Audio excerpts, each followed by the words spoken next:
All right, hello everyone out there. So this is the start of our webinar called Meet the Chiefs. We're here at the QuestBridge office in Palo Alto. Before we get started with the program, I was wondering if you could raise your hand on your little dashboard on your computer to let me know if you can hear me okay. Can you all see that? Oh, great. Excellent. So hopefully most of you can hear me. You can put your hands down. Thank you. All right, so we have a really special webinar today. It's just for QuestBridge alumni, and it's our first of this kind. So thank you all for RSVPing, first of all, and showing up. I know this is a new thing, and we're going to have a small group today, but I think it'll be really fun and exciting. And of course, we're recording the session, so other people, other alumni can view it in the future as well. If you want to, you can refer back to it, but we're glad that you're joining us live today as well. I think it'll be a lot of fun to just learn about these fine people and their interesting career paths and the decisions they made along the way. So let's just get started. Good morning, good afternoon, good evening. I know that some of you are joining us from afar, and we really appreciate you making the time to learn more about QuestBridge in this manner. So as I mentioned, this is the very first alumni webinar of this kind, and we're hoping to see if this is something you'd like to see in the future. So we'll have some surveys at the end that we'd love for you to take, or just email us or pop us a line. Just let us know what you think at the end. My name is Grace Sun. I'm the director of the alumni relations team at QuestBridge, and hopefully by now you've been getting some of our communications. It's from our very small and tiny alumni relations team here. And we're just trying to really get this community going and trying different things. So that's why we're bringing you this webinar. Today's program we called Meet the Chiefs because we invited our 3 chief officers from QuestBridge to talk a little bit about their career trajectory and why they made the decisions they made along the way. I thought it would just be a really interesting, reflective time for all of us. Especially a lot of you are more recent grads and you're still trying to figure out things on your own. So I think that it would be helpful to hear a little bit of insight from people who have a few more years experience. Just a few more years experience. So that's what today's program is going to be like. Again, I'm Grace, and I would love to hear from you and meet you. This is my first personal introduction to you as well. But I'm going to let our guests introduce themselves so you can learn a little bit more about them. Hi everyone, I'm Ana McCullough. I am the co-founder and CEO of QuestBridge. Good morning, everyone. Thank you for joining us today. My name is Marleaux Flournoy. I'm the Chief Technology Officer at QuestBridge. Hello, I'm Miriam Lee. I'm the COO here at QuestBridge. Excellent. Okay, so they're going to be talking a little bit more about what their career paths were really like during this session as we ask some questions. So thank you for those who submitted questions ahead. We wanted to make sure that Anna, Marleaux, and Miriam had time to reflect thoughtfully on your questions. That's why we asked for the questions ahead of time. We will be focusing today on the more career-focused questions for this session, but I know that some of you had other additional questions regarding just our interests or possibly your alumni involvement in the future, or maybe the future growth and path for QuestBridge at large. We're not going to address, I just want to make sure to let you know we're not going to address those in this particular session, but we will respond to you separately about those because your questions are very important to us. All right, so we're going to dive in and just start talking a little bit about your backgrounds. So I thought it'd be interesting to hear a little bit about what you each consider your first professional jobs. And you can define that however you'd like, and sort of why you decided to pursue those jobs. So I guess Anna, if you could start things off. Sure. Yeah, so I worked a number of jobs through college and even before college, but I would say I have two answers to the question, what do I consider my first 2 professional jobs? And the first one is actually building QuestBridge, so that's the first one. The second one is working with the Environmental Defense Fund, which is a national nonprofit environmental organization that uses market-based incentives to support, or at least at that time, to support environmental solutions. So I actually started both of those when I was in college, and then continued on after college because one, I loved both of those jobs very much, and two, they were really important for helping me sort of think about my future, and I felt like they were very much, a part of my path to what I wanted to do in the future. I too had a couple, at least two professional career paths. One, when I was really young, I was 11 years old, I got my first computer. This is back in 1981, so I'm going to date myself. But it really connected with me. And as I started building my skill, I started seeing opportunities to make the world around me more efficient. And so I started writing software for people, particularly friends or families who had businesses, to help them improve the efficiency of their businesses. That was one of those paths. So it started really early for me and carried on to my college years, which is how I helped myself get to school in one of the ways.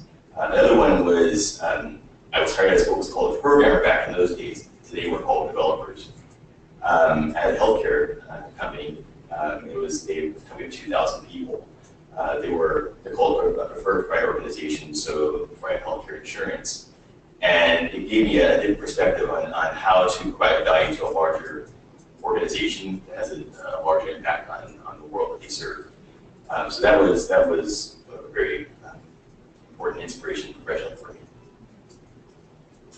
I would consider my first professional job, actually, it was outside of college, so kind of more, I guess, the traditional route. Of course, I had internships and other things that led me to this during my college years, but it was right after school, after graduation. I was an assistant buyer for a department store. A buyer, it wasn't a buying office, a buyer, for those of you who don't know, these are people who will go out and actually select and purchase items for a store, and then determine pricing and all those things, inventory and things like that. So that's what I did my first job right out of college, and I was part of kind of this cohort experience. I guess you can kind of call it this like fast track to leadership of the organization, and we didn't really go here, but some of the reasons why I decided on that track for myself was it felt safe. There was a career path. It was very linear, and as a linear person, it was easy for me to kind of understand that. I saw stability, the ability to kind of rise up pretty quickly, and it was interesting, and I felt like it was a good fit for myself. But for me, different from the view, it truly was kind of right after graduation. I had this job that started just a few months out. Just like as a follow-up to that question, just out of curiosity, how did you all go about finding some of those jobs initially? Like for you especially, it was like this, maybe a program that you, I feel like it was an interesting question. How did you go about finding that? Yeah, it was actually through my school's career center. So I utilized my school's resources. They just, through the department, the major that I was a part of, just a lot of emails went out with career opportunities, specifically for juniors and seniors. So I just kind of responded to one of them, went to the career center, interviewed through the career center, and got my offer and everything through the career center. All right. Yeah. So for Career One, the program with me as I was young and developing for my family friends. Before college, or even I'm sorry. So to clarify, Okay. I did not have a true professional path after college. I started mine while I was in high school. in high school. Oh, When did you do that? An early start. And the way it happened is because when you're 11, 12, 13, 14, and teenager, particularly back in the 80s, you weren't taken seriously from a professional standpoint, no matter how aggressive you were in terms of trying to find those opportunities. And so as I would go to these different stores, software stores, which were pretty new at the time, or these computer shops, or these programming houses, whatever, I was seen as this young kid with no experience, and be gone with you. And so after hearing no enough, I decided to create my own opportunities. And that's when I started charging for what I started creating my own experiences. Yeah. So that's how I found that. Yes. I had created. The second one, it was something that I wasn't looking for. I was changing schools, and this organization, they were looking for someone on their claims processing team who had technical ability. And I actually happened to have a lot of that ability at that time, even though I was really young then too. And I was just ready for the opportunity when it came up. I wasn't necessarily looking for it. Yeah, and for me, for the environmental defense fund job, I did a lot of the same thing Miriam did. I actually, it turns out I took a class in college on environmental protection and the problems we were seeing kind of globally with the environment. So I got really turned on to that topic. And then I thought, oh, I want to do something, I want to work in this space. And so I went to the Career Center, and I remember very distinctly the Career Center at that time had these paper files, and they were colored. They were colored by, topic, right? And so I went to the green files, which were about the environment, literally were the green files. And I went through one by one, and I looked at what, I was like, oh, this is interesting. I put that one back and, looked at all these organizations that kind of put themselves in there as potential places to look for the students of this school. And so I found that one, and that one really resonated with me because I thought, and I felt that there were like win-win solutions. I wanted to be a part of coming up with creative ways of solving these problems that supported both the environment and people and the economy. And, I had this idea that all of these things should be possible, in the same solution, or at least I wanted to believe that. And so I found that when I was like, oh, I really want to work there, But at that time, I remember very vividly, I might be going off topic, but I remember very vividly reading it, and it's saying graduate students only. And I was like, oh, bummer. I had just finished my sophomore year, and because I'd taken this class, and I was like, whoa, I'm so excited. And I realized graduate students only. I was like, oh no, what am I going to do? And so I applied anyway. And it turns out by very fortuitous, unexpected events, essentially that particular organization, strangely enough, had one position available for an undergraduate because a donor had funded a position for an undergraduate in my major at that organization. In your particular major? In my particular major. I mean, it had to be that narrow for this to work. And so, but I didn't actually know about that fellowship, that opportunity, until I just sent my resume in. So I sent my resume in, and I think that my colleagues later told me they found this and they were like, oh my gosh, there's somebody who actually fits this description. And so I probably was like the only person who applied for the fellowship without even realizing that I was doing it.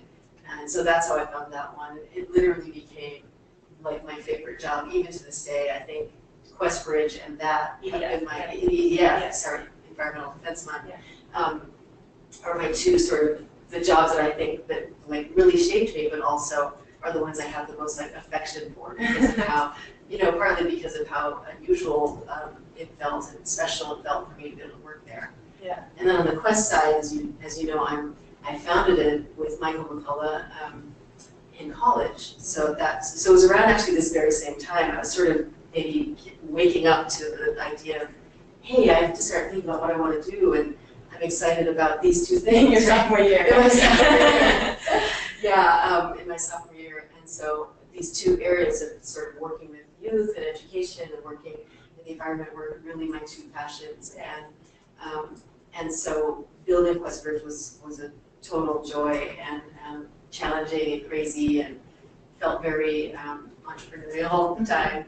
But that one was really designing very small summer program initially, and then it turned into what QuestBridge is today, many years later. But we certainly didn't know that at the time that was going to happen. Yeah. So it's very the timing sometimes, right? And just the opportunities that arise at different times in your life can change your thinking. I mean, I'm sure it sounds like you might have even been undecided when you started. Very much so. Right? Very much so. Yeah. Although there's definitely people who go into college thinking exactly what they want to do, when I'm going to be pre-med in this track or whatnot.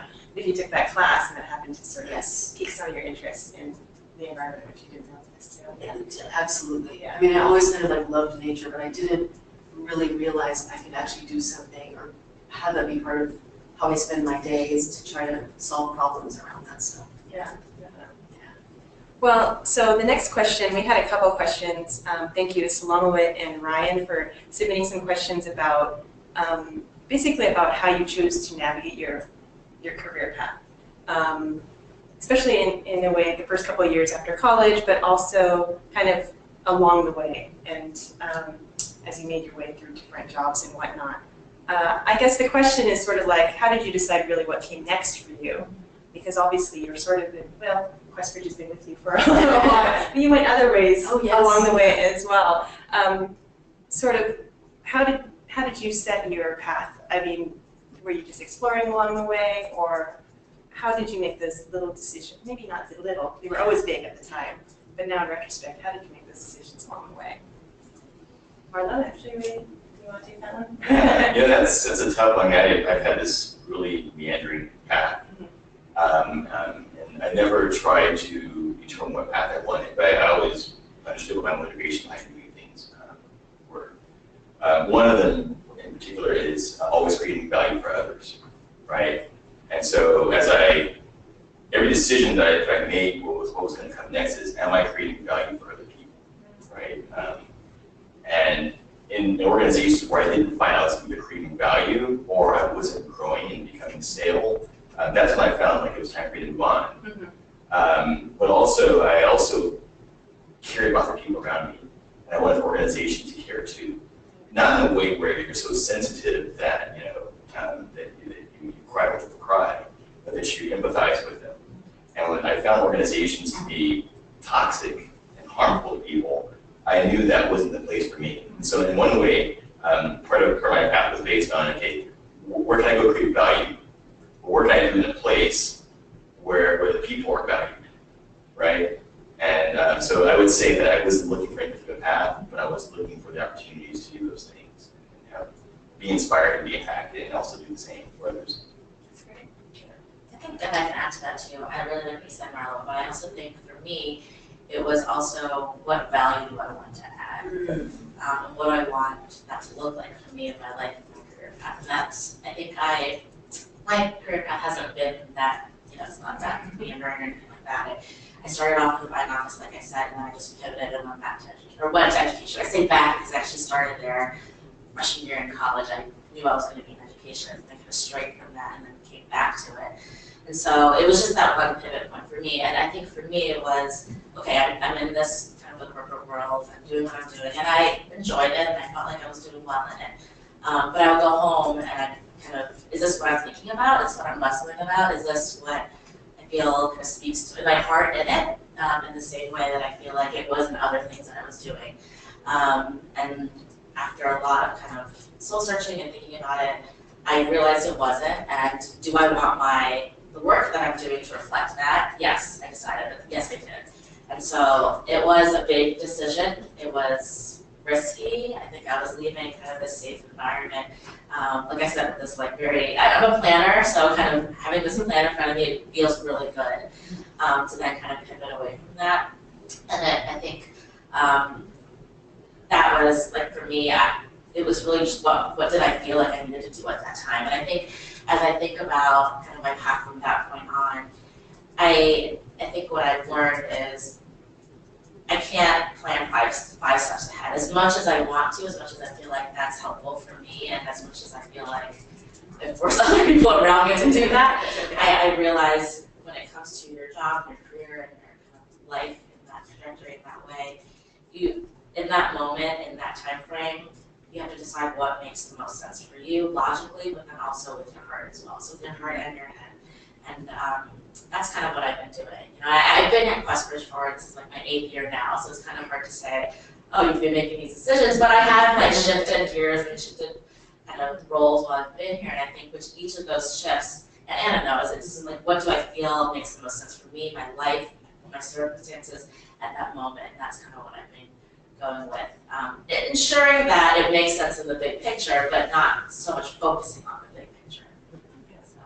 But I would also add, I hope I'm not going to embarrass you here, but I do, in terms of what value add, I think that what has been fun for me to kind of experience here at QuestBridge, especially in relation to you, is you've been in like so many leadership roles. I think you've led like every team or something like that practically.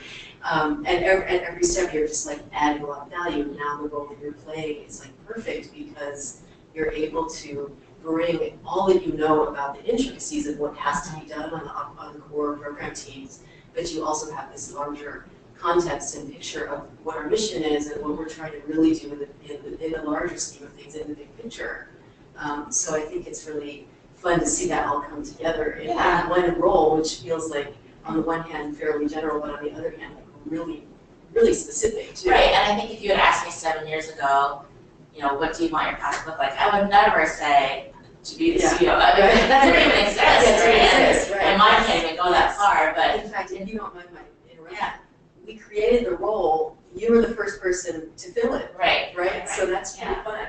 Yeah, and so I think there's 5 years ago, I've never, 7 years ago, I never would have been aspiring to that, but in hindsight, I see how all my experiences here, even actually starting from my first, even during my college years, how that really has shaped me and given me skills and the context to be where I am today. And that's what I mean by there's no way you can predict what's going to happen between now and then. It's so many things are out of your control. So just control what you can at that moment. And kind of, it sounds so like generic and trite, but things do fall in line, however they do. But I think in hindsight, you will see that things actually, it all makes sense at the end, hopefully. I think along the way, sometimes when we think about where do I want to go, we don't consider all the challenges that we're going to have on the way there. And when we encounter this, sometimes we get discouraged. But the truth is, it's those challenges that shape you and prepare you for where you're going, right? And so when we're talking about the COO role you created, and you're feeling it so well. I mean, I agree with you so much for the way you feel that role, and truly because you are ready to be there from all of the things that you've experienced and encountered. And so we don't always know where we're going to end up, we know where we're going, but sometimes we take that left turn because that's the best thing for us based on how we've grown and developed along the way. So true. Yeah. So. I forgot what the original how do we, what a choice? So how did you navigate the next steps for you? I think the only thing, in addition to what Marleaux and Miriam said, is I will just add that for me at least, I was so fortunate, as I shared earlier, to have these wonderful things I was doing that I actually really loved. You know, just professionally, I very early in my career in these two things, I like loved those jobs. And so I was lucky to have them early, but also I felt like I had these kind of once in a lifetime opportunities. And so part of what, for me, I think what kind of led me in this meandering path also was just trying to recognize when something really special was kind of appearing, you know, in front of me, and I didn't want to miss it, you know, to pass it up, and to miss the chance, even though sometimes they were serendipitous. So, for example, inside of QuestBridge, as some of you know, and I think a lot of the students may know too, that we had this early summer program, and we then created the same exact one at a different institution, a different university. So the first one was at Stanford, the second one was at Harvard, and the Harvard one actually arose because just as I was graduating from law school, from graduate school, somebody kind of showed up in our life and said, hey, we want to create this at Harvard. And we were like, oh, okay, we actually hadn't really thought of that initially. I mean, we were thinking, how are we going to grow this? That was the question. It was a big question, how are we going to grow? But we weren't like, oh, we were going to grow to Harvard specifically. That was not in the like written plan type of thing. But because this person sort of appeared and seemed to have, you know, a lot of resource to help us do that, it made sense. And we, even though we didn't end up continuing that program in its form, it was very influential and important to the way that we ended up building Quest after that. So, serendipity. Yes, definitely. And lots of little choices that you make along the way. Well, some of you alluded to, like you just alluded to the fact that you went to law school. And I think that a lot of our alumni are in maybe graduate school right now or thinking about going to graduate school in the future. So if maybe you could each talk a little bit about why did you decide to attend graduate school or did not, and kind of how did it end up shaping you, you know, in terms of your decisions and where you are right now. Marleaux, actually, you have kind of interesting. Yeah. So I did not go to graduate school as a conscious decision. on two parts. One, after I got my bachelor, I decided to start my consulting firm, software consulting firm. My graduating did not cause me to start that. I was ready at that point in my life. Again, I had this value delivery focus, and I thought that was the next best vehicle for me to do that. And I also thought that by going out, my degree is in business, I thought by going out into the world too, and just really exercising those things, that would be my postgraduate experience. Now there was a point in time where I was actually considering law, even while I had my consulting firm. I don't know. Honestly, I don't know where that came from. I wanted to practice law or to study it. It was out of curiosity. And my wife was actually just ready to enter dental school. And so we were both looking at, okay, what are some new fun things we could try that we're just curious about? And she's committed to her, that weren't curious about mine. But biological clock was in full motion at that time. We had children a little bit later in life. And so we decided not to pursue that because we wanted to focus on being parents and our other professional commitments at that time versus the type of commitment that has to come from that postgraduate degree. Yeah. So, yeah. That's just history. Yeah. So I did go to graduate school. I went to a one-year program in higher education. It was a master's program. And it was right after kind of that heart thing that I took out, this kind of soul searching, deciding that I really wanted to add a different type of value to the world. And so after that first professional job out of college, I went straight to grad school from there. The decision to go, I don't know if that's part of your question, but I was going to say, it was partly because I felt like I had been out of the education realm for 4 or 5 years or so, and so I really felt like I wanted to just arm myself with a lot of knowledge and kind of have a good foundation before I went into the workforce. And also I wanted to just kind of, I knew I wanted to work with college students. I know that was the kind of arena in higher education, or in education that I was interested in. So I went in pretty open-minded, not sure, and there's so many ways that you can go, right? And so I went open-minded trying to figure out how to narrow my focus while I was there. And thankfully I did find that kind of focus area while I was there. I took a course in just issues around access to education, and so to higher education in particular.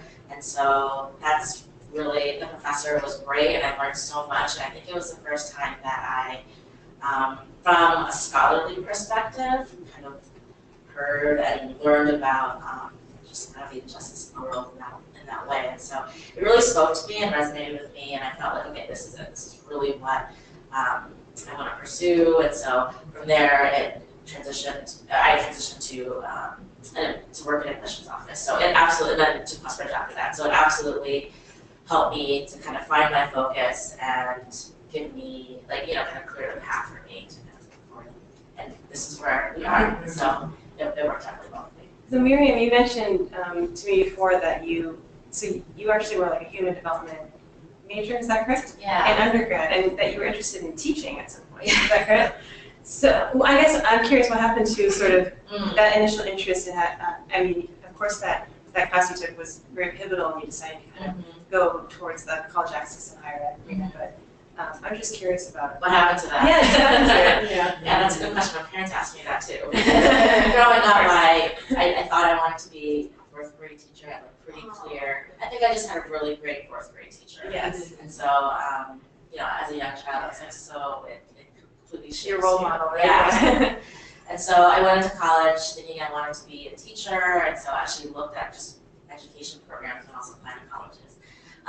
Probably like first or second semester in, when then you just have that kind of first, when you actually step into a classroom for the first time, and I realized, wait a minute, this is not necessarily, I don't think it wasn't that I felt like it wasn't a good fit for me, but it was also in college where I realized just what was out there. I think I was limited in the scope of what I thought was available to me in terms of career paths and jobs, and so coming from a really small town, I think I was I really didn't know all the things that were available. So going to college, it was all out there. And so partly, I wasn't sure if that was the best fit. Teaching was the best fit for me. So I kind of just I still had time before I could declare a major, I think. So I kind of made some shifts in my major to allow myself to be more open to what's available. So I did move into human development, which is still in the education school. So it was very much kind of psychology within the education realm.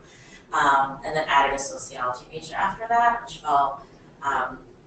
it fell really nicely with it. I think then clearly I made a shift after that, and it was during my college years where you're just engrossed in theory and all these things, and I felt like okay, at a certain point I needed to not necessarily feel it, but actually like touch things. I needed to be more tangible. I needed to kind of see how all these things that I was learning about the classroom were gonna how that was all going to play out. And so, and then I was also thinking of a career. So what am I going to do with the human development and sociology major? And the struggles that I'm sure many of us felt if you're not in these like pre-professional fields. And so I started taking classes in the business schools, and then also in arts and sciences. So I took marketing and advertising, and did some internships in the advertising kind of field. And so it shifted a little bit, and then that's how I landed where I did. And then that's why I went back. So I think, I guess I can, in hindsight now, I do feel like between, freshman year of college all the way through grad school was just like let me experience what's out there, let me kind of get my hands on everything and figure out where I belong and where I feel like I fit. So I guess it took me more than 4 years to figure that out. It took me probably 8 or 7 years to do that. And Anna, I guess you want to talk a little bit about your experience in grad school. Yeah, so I went to law school after being a sort of a science-ish major in college. so I actually decided to go to law school very late in my college career, actually probably close to the end, last year or something like that. And so I wasn't really prepared academically for law school. I definitely went into law school feeling like I was going to be really behind. And like everybody else knew so much more, and everybody else had so much more preparation, and people had 4 years of writing classes, and I was doing like other things and working and doing quests and everything in college. So I remember feeling a little bit like, oh boy, I have a lot of catching up to do. But the reason I decided to go to law school was because of the experience I had in environmental defense fund and just sort of in the work. Actually, I think the main professional lessons in QuestBridge, in building Quest, were just around like how to create something, like how to create an organization. So while education was obviously the focus of it, it was just like things like how do you file a tax return for an organization, and how do you, exactly. What do you have to do when you hire someone? So there's those sorts of things. So they're very real, practical, entrepreneurial, I guess, or organizational lessons that we certainly didn't know we didn't know. We walked in. I just want to help people. Exactly. What are all these for? And at some point it was like, wait, this is not what I signed up for. All these forms. Yeah. So, but I realized that law was a very powerful kind of tool and skill set actually to navigate both the sort of how you build an organization, but also from the environmental perspective. And what I was doing there was just seeing how effective the lawyers that at least that we worked with were at moving, basically putting the science in front of the right people to get policies changed and so forth. And so there was a very practical benefit to getting a law degree. So that was my intention going into it. I think as I attended law school, which I very much enjoyed, loved the people I met, some of my closest friends I met in law school, and also some of my best mentors for my lifetime. But I realized that the actual practice of law probably wasn't where I was going to be the happiest, most fulfilled, and maybe add the most value, to Miriam's point earlier. So I decided to, sort of through the law school experience, realize that I was so grateful to have this training, because it's super valuable training. But also that maybe as I was nearing graduation, I was genuinely considering law firm positions, but I was also looking at maybe we should take Quest to the next level. Maybe I should think about going back to the Environmental Defense Fund or something like that, where I would have maybe a little bit more of a hybrid, helpful from the law perspective, but also on the science side. So I even through law school, I wasn't totally sure. And as you can see, my life has been both having strong convictions about things, but also really following the opportunities. And I had faith at that point too, that maybe something was going to arise that that might be the right move. But again, a lot of uncertainty for me throughout that process. Yeah. But you know, a lot of people ask me, was law school worth it? And I will say, without any hesitation, absolutely.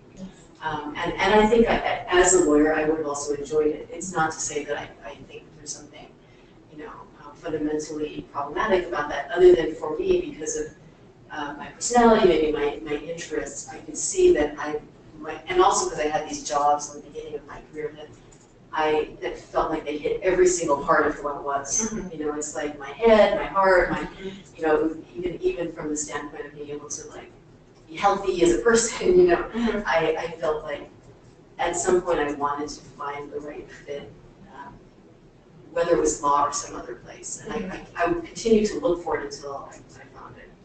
Yeah. Awesome. It's so interesting. I feel like I probably considered law school at some point. It's one of those things that I feel like, what do I do with myself?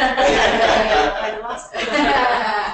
But I feel like also what you said, I've been in an organization where there's a person with a law degree and you're just like, oh, that person knows so much. And it's like this source of knowledge. It's really interesting just to see, especially like for you and just seeing that when you have a law degree, you can actually do so many different things with it too. Yeah.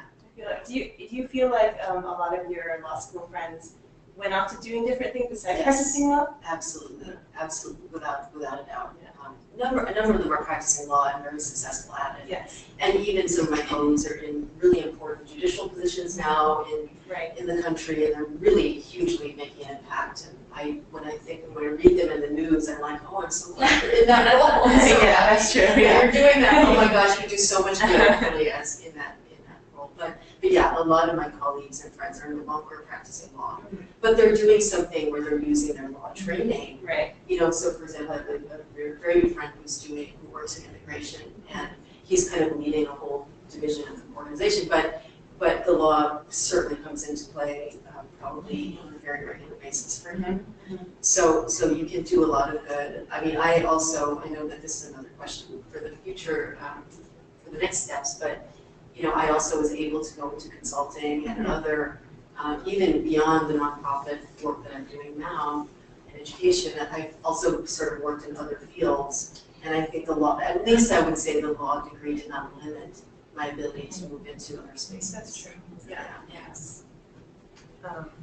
You mentioned that you have a lot of mentors that you've developed in law school, and I think that finding new mentors is something that's really important for all of our QuestBridge scholars, but also our QuestBridge alumni who are starting off in their careers. I was wondering if you guys could talk a little bit about some of the mentors that helped you along the way, how you went about finding them, or kind of if they just came along because of good timing, like some of the other things in our life. But if you can talk about sort of the value of mentorship in your lives.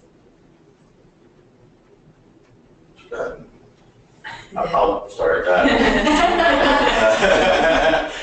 So, you know, along the way, I didn't realize, I think until recently, I didn't consider people mentors. Yeah. Because at the time, I didn't know what a mentor was. You know, they say a friend is someone who sees you for who you are. A mentor is someone who can see you for who you can be. Certainly, that would be my parents. They always, whenever I did not see things clearly or just was hard on myself, they found a way to get me past that, or when I didn't believe myself enough, they found a way to get past that. So I consider my parents my mentors. So my seventh grade teacher, I actually had her for 3 years, and she was a blessing. And to this day, I thank her, like literally, love my parents every single day. She's passed on. But she believed in me in a way that I believed in myself. I had managers that were, I would call them, along the way I thought they were more inspirations than mentors. But now looking back, they were mentors because they helped me grow. They put me in positions that were challenging, and they weren't necessarily technical. Remember, at the time my jobs were technical. They gave me exposure to the roles they were in. I mean, this is how I started entering boardrooms, right? And talking to the senior high-level executives because they saw in me to do that, even though I was uncomfortable. The thing is that mentors, when I think about mentors, those are people you approach saying, "Oh, show me the way."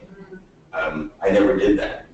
I mean, I had a couple of professors that approached me once and said, "Hey, Marleaux, Professor, I'm not sure if it's appropriate to give their names, but I truly admire these two gentlemen, and they invited me to dinner." And I got cold feet. I'm like, "I gotta go study."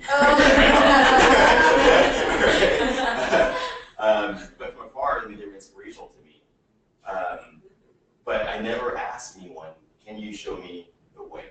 And I think we're mentoring that way. I think it's important. So looking back, I wish I had done that. I don't regret much of my life, but that is something I wish I did more of, is asking for that help. And so, speaking to all of you, I would say if there's somewhere you want to be or somewhere you want to go, and there's someone that you know has been there, I think it's important to reach out to those people and ask them if they can help you. And generally, people will. I mean, I'm a mentor to many people now. In fact, that's where I have started delivering value in my life, is being a mentor to many people, because I enjoy seeing people grow. And I'm always happy to help, and mentors generally are.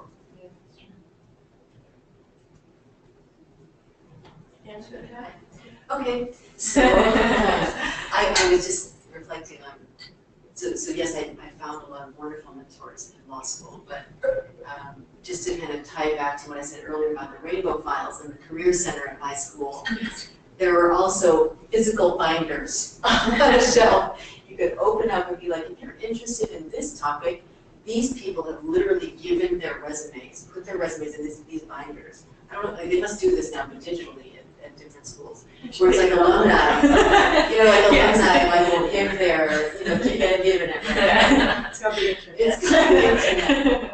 Where alumni will put their resume out there and be like, call me if you have any questions, right?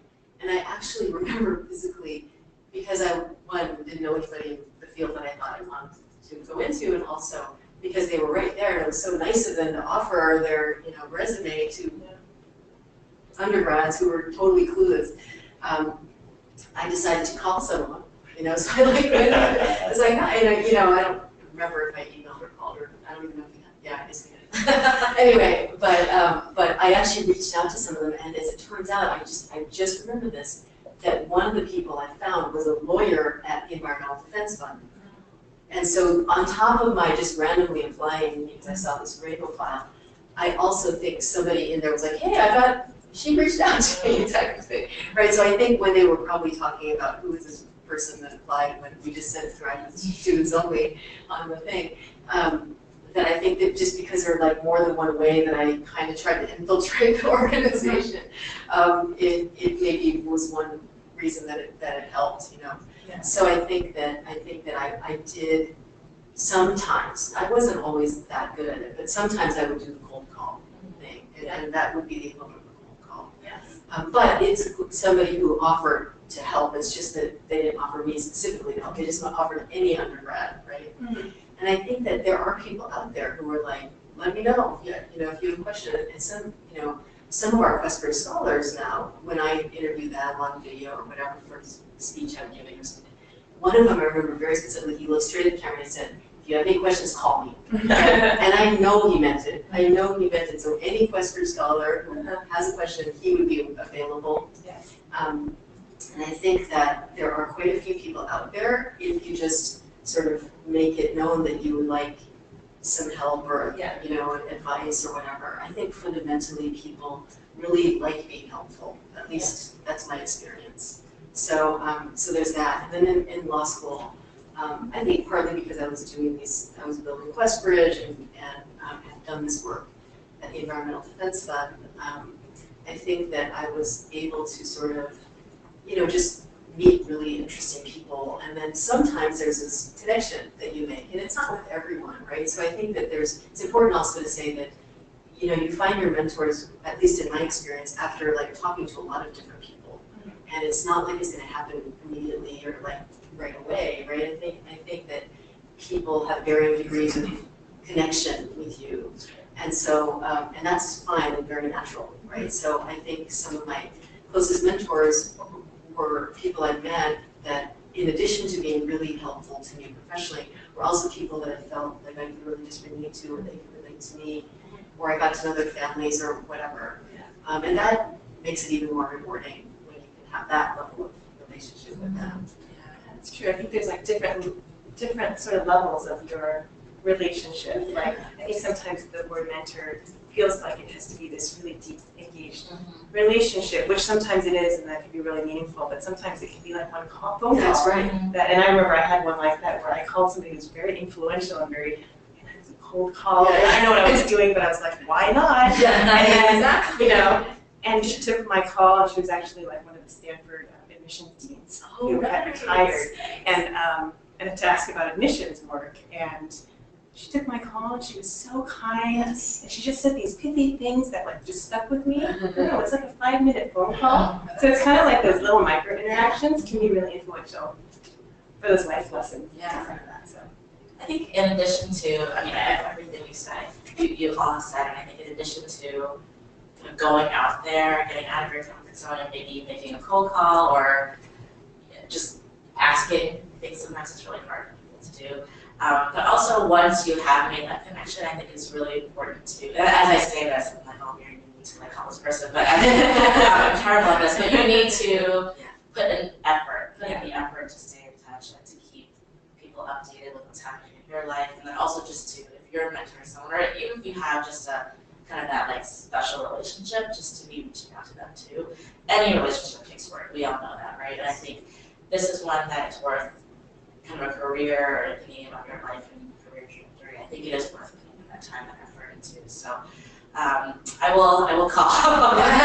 Those of you, I own a phone call too. But I think that's one thing that not that I regret not doing that in the past, but I feel like for myself personally, I've always felt as if, okay, I need to put more effort into that. And we're all really busy, but I think that effort is well worth it.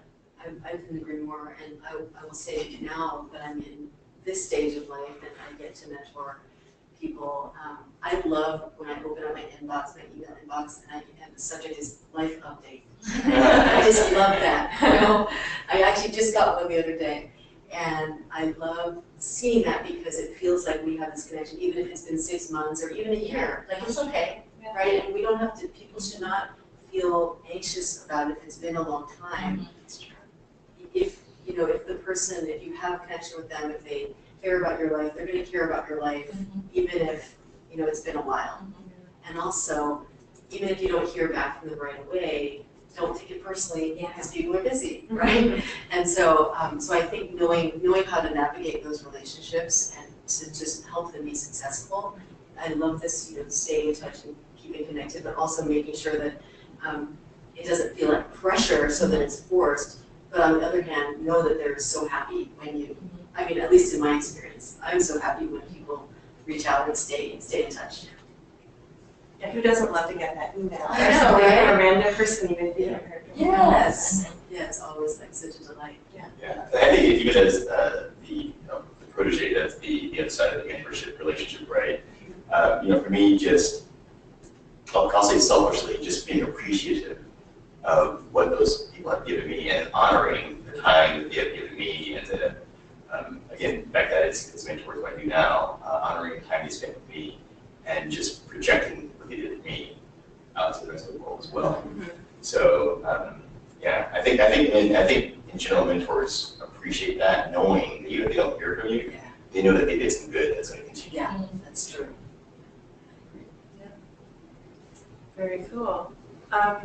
We have about 10 minutes left, and I think it'd be a good time to sort of reflect on everything we've talked about, I guess. And there's been a lot of things. Maybe if you guys have any kind of advice for recent graduates. I think Roger had a question about what's the biggest advice for someone who is not sure what the next role should be, and hopefully we touched on some of those uncertainties in your lives. But if you were to just, this audience, right now, if you could share some of your advice for people who are trying to navigate their careers and figure out what's next? Meander. I say that somewhat jokingly, but I say that seriously too, because the world is a big place, and it's constantly changing. I mean, when I was getting started, when I was much younger, the technology space itself changed a lot more slowly. But today, everything's moving much, much more fast, much faster, and opportunities are constantly popping up. So you can't predict what's going to happen next all the time. So my advice is to just be aware and seek every opportunity to prepare yourself for what you don't know, right? And then when you don't know, admit it, because that opens you up to being able to know when the time comes. So I say just keep your eyes open and also understand what drives you. Like, what are you looking for, not to do, but what are you doing to fulfill yourself internally? Because that's the thing that is ultimately going to drive you. If you're not happy, whatever you do next doesn't matter.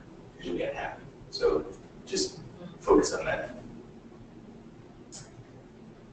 I feel like I said in some way, shape, or form what my advice would be, so it's hard to kind of tie it back up so like beautifully right now. I think I agree with Marleaux and the meandering, and that it's okay. Be okay with meandering. I know it's so hard. You know, we all feel pressure to. People ask you, what do you want to be when you grow up, or what do you want to, even when you're grown up, people ask you that. I don't really know. So I think be okay with kind of doing it slowly or quickly, however life kind of unfolds for you. Just be open to opportunities, like Anna mentioned earlier, and take time to like sit and reflect and figure out for yourself what is meaningful and how you would find meaning, not only the work that you do, but also it has to like really resonate and you need to feel it too. So I think taking the time out of you have a busy day, taking time out of your day to just sit and kind of be by yourself and reflect on how you're feeling and does this like hit home for you. I think that's really important. Ask a lot of questions. Find people. When you do find people, just ask. There's no harm in asking. Yeah, I think those are I can probably just keep talking, but I have to stop. Well, I couldn't say it any better than what you said, Miriam. I feel like that very much captures what I would want to share, same with what Marleaux said. I think the one piece that I have been reflecting on is this idea that sometimes, at least in my experience, the things that have been most meaningful are things that didn't exist when I first started whatever I was thinking I was doing. So in other words, you know, I feel today that I'm like in my dream job. I mean, it sounds so cheesy, but it's true. I do feel that way. And back in college, for me, QuestBridge wasn't here yet, right? So so I never would have thought when I started college, well, I'm going to go work for this organization. It's going to feel like this and look like this and be this size and whatever. So I think that, you know, Marleaux touched on this also, this idea that things are changing so fast, and actually you can be a part of the change, right? You can actually, in some sense, create, or at least participate in creating the opportunities that end up putting themselves in front of you. And I will, I think in the case, for example, of Miriam, and this position that opened up that Miriam stepped into, I will say from my perspective, it's not like we thought, oh, some theoretical COO out there, and oh, maybe it should be here. I mean, it was really because of how amazing it's been to work with Miriam that we decided it was time to create this position, right? So Miriam was very much a part of that, you know, the process of creating this position, which now, to be honest, I can't even imagine Quest not having, you know? Yeah. And so, but 4 years ago, we weren't contemplating that role, right? It just was, we were just trying to get through the day type of thing, right? Just keep it going, right? Yeah. So point being just, you know, things happen that you wouldn't necessarily expect, but sometimes, you know, also you have been a very big part of making those opportunities available. Yeah. So. All right, that's awesome. I'm I'm excited. So remember to ask questions. Reach out to people you haven't been in touch with in the past. Say thank you, express your gratitude, meander, and embrace uncertainties and create opportunities in your life. So these are all great. Easy tips stuff. for all, just light stuff. Think about it. Next 5 minutes, no big. Well, we're pretty much wrapped at time. I want to thank Marleaux and Miriam and Anna for spending the last hour. These guys are really busy, so I know they took a lot of thought into what they were going to share today, and really am grateful for their time and just their presence here. So thank you to them, and thank you for joining us today. I know that you have busy schedules too, and the fact that you're interested in learning more about QuestBridge and all of us really makes us feel good too. So I just have a couple things I wanted to say. First of all, make sure you give us feedback on how you felt about this session. We were genuinely curious in how you felt, if it helped you, or if it's something like this kind of content you want to see further in the future.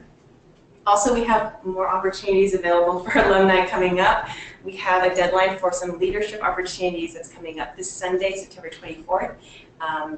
Please consider applying. We'd love to have new people on our board, helping us launch regions. It's just really exciting stuff that we're launching for alumni. We also will be announcing some alumni events that we'll be holding this fall. So please make sure you look out for those and consider attending if they're near you. We're very excited about that, and genuinely we really want to help build this alumni community, so feel free to reach out to us anytime at alumni@questbridge.org. So we're a few minutes early, but I think that's fine. We can give back these past 4 minutes, and for you too. So thank you all again for joining us, and we hope to be in touch with you soon. Thank you. Thank you, Grace. Thanks, everyone. Bye. Bye.